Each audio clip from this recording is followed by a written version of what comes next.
Fair TV. Yeah, welcome to my channel. I am Mr. Jas Inajiri Oguna. Today, I will be teaching you fundamental and derived quantities. Before we go on to understand what it means by fundamental and derived quantity, we need to understand first what quantity is. What is quantity? Quantity is the physical property of a material that can be measured.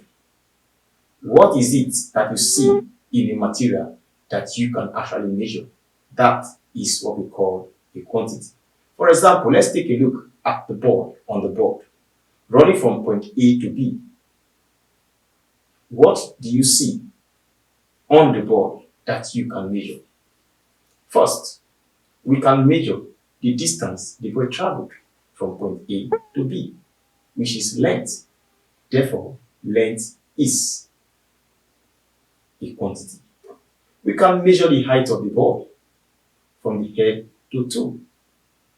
That is the height, which is also length. Length is a quantity. We can measure the mass of the body or the weight of the body. That is, mass and weight, they are quantities. We can measure the speed of the body from point A to B. That is, speed is a quantity. We can also measure the time taken for the boy to leave point A to B. That is, time is a quantity. Having known this, you can name others. So look around you, look at things around you, materials around you, and determine what you can measure in them. Those are the things we call quantities. For example, we have mass, we have acceleration, we have length, we have time, we have momentum, we have force, we have work, we have moments, and so on. All these are examples of quantities. As we proceed, we will get more of them. Now, of all these quantities, they are divided into two major groups. And that is what we call the fundamental and the derived quantities. And let us look at fundamental quantities. What are fundamental quantities? They are the basic quantities that are independent of other quantities. Now, when we say basic, it means they are the simplest. They are the building block of other quantities. They do not rely on any other quantity before they are measured. So if you want to measure a fundamental quantity, you do not have any other quantity in mind before you measure them. For example, if I want to talk about time, time is time. I don't need to have anything in mind for me to measure time. If I want to measure mass, mass is mass. I don't need anything in my mind to measure mass. And so we have, number one, we have mass, we have length, we have time, we have amount, we have current, we have temperature, and we have luminous intensity. These are the seven fundamental quantities.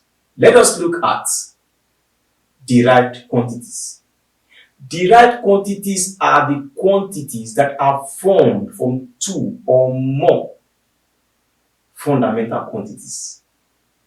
You can now see that before you can explain or measure a derived quantity, you have some fundamental quantities in mind. Let's take, for example, speed. If I want to talk about the speed of a person or of a body, the first thing that comes to my mind is what is the distance the body covered and what time did he use in covering that distance.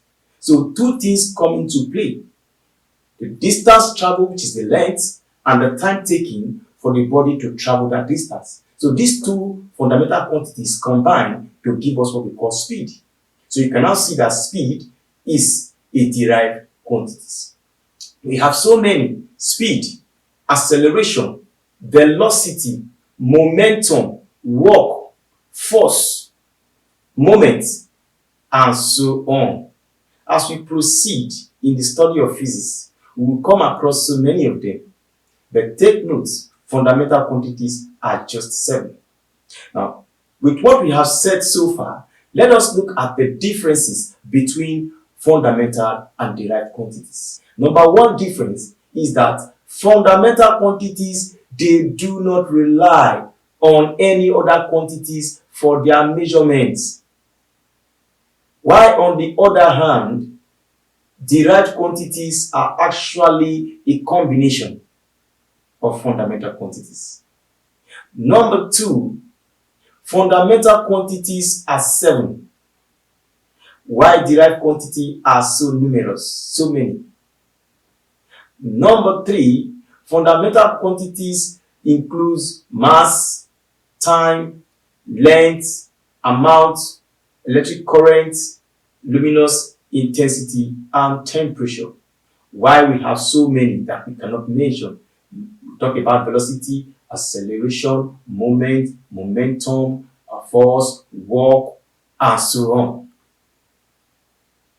Now, I believe that you have understood fundamental and derived quantities. Don't fail to subscribe to my channel. Hi guys, please like this video, comment and share. If you want to receive notification on new topics, don't forget to subscribe to this channel. Thank you.